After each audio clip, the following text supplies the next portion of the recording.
नमस्कार दोस्तों, मेरा नाम है राजकीय वर्मा और आप देख रहे हैं रिपोर्टर जी। अगर आपने रिपोर्टर जी चैनल को अभी तक सब्सक्राइब नहीं किया है तो दोस्तों चैनल को सबसे पहले सब्सक्राइब जरूर करें, लाइक और कमेंट्स करना बिल्कुल ना भूलें। चलिए बात करते हैं हरियाणा बीजेपी की और हरियाणा बीजेपी के उन नेताओं की जिनकी राजनीति पर अब धीरे धीरे धूल और मिट्टी की परत चढ़ती जा रही है।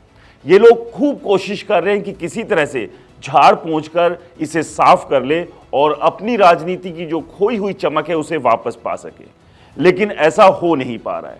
ये नेता काफी हाथ पैर भी मार रहे हैं, लेकिन बार बार इनके निराशा हाथ लग रही है।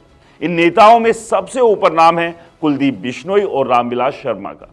दोनों ही बीजेपी के दिग्गज नेता हैं। कुलदीप बिश्नोई तो कुछ साल पहले कांग्रेस छोड़कर बीजेपी में शामिल हुए थे, लेकिन अगर रामविलास शर्मा की बात करें तो वो उस दौर से बीजेपी में है जब हरियाणा में बीजेपी का नाम लेने वाला भी नहीं था। तब रामविलास शर्मा बीजेपी के झंडे और डंडे को उठाकर पूरे प्रदेश भर में घूमते थे, लेकिन अब आज स्थिति ये हो गई है कि बीजेपी ही उन्हें पूछ नहीं रही है। विधानसभा चुनाव में टिकट की उम्मीद कर रहे थे, लेकिन बीजेपी ने उन्हें टिकट नहीं दी। उसके बाद उन्होंने बागी तेवर दिखाए, अपनी विधानसभा से वो गायब भी रहे। और राजनीतिक जानकारों का कहना है कि यही एक बड़ी वजह है कि जो पहले से ही रामविलास शर्मा को बीजेपी ने खुड्डे लाइन लगा रखा था, अब उनकी राजनीति को और ज्यादा ठंडे बस्ते में डाल दिया गया। वही कुछ हाल इसी तरह का कुलदीप बिश्नोई के साथ भी है। कुलदीप बिश्नोई भी लोकसभा चुनाव में टिकट की उम्मीद कर रहे थे, लेकिन पार्टी ने उन्हें टिकट नहीं दी और उसके बाद इन पर आरोप लगा कि इन्होंने पार्टी के उम्मीद को हराने का काम, और इसकी शिकायत ऊंचे अधिकारियों तक पहुंची। और यही कारण रहा कि जो लगातार एक डाउनफॉल दोनों की राजनीति में खास तौर से बीजेपी में रहकर दिख रहा था, वो अब और तेजी से नीचे की तरफ जाता दिख रहा है। कहीं ना कहीं कयास लगाए जा रहे थे कि कुलदीप बिश्नोई को राज्यसभा की सीट इस बार जो कृष्णलाल पवार के इस्तीफा देने के बाद खाली हुई थी वो मिल जाएगी, लेकिन वहां से भी उनका पूरा का पूरा प्लान चौपट हो गया। तमाम नेताओं के दरवाजे पर उन्होंने खूब जाकर ठक ठक की, लेकिन किसी के कान पर भी जू नहीं रेंगी और रेखा शर्मा को राज्यसभा के लिए पार्टी ने उम्मीदवार बना दिया है।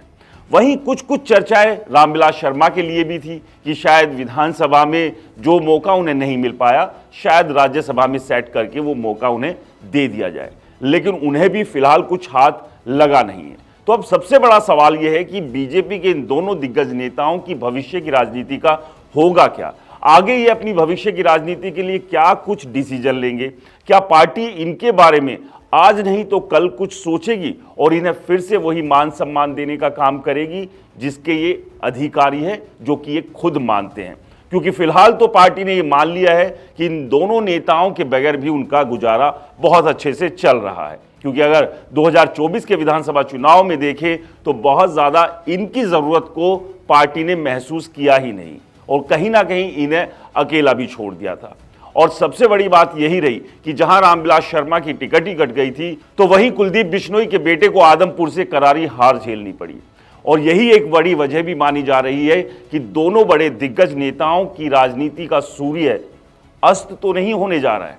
आपका क्या कहना है हमें कमेंट्स कर जरूर बताएं। रिपोर्टर जी चैनल को सब्सक्राइब नहीं किया है तो चैनल को सब्सक्राइब करना ना भूलें। नमस्कार।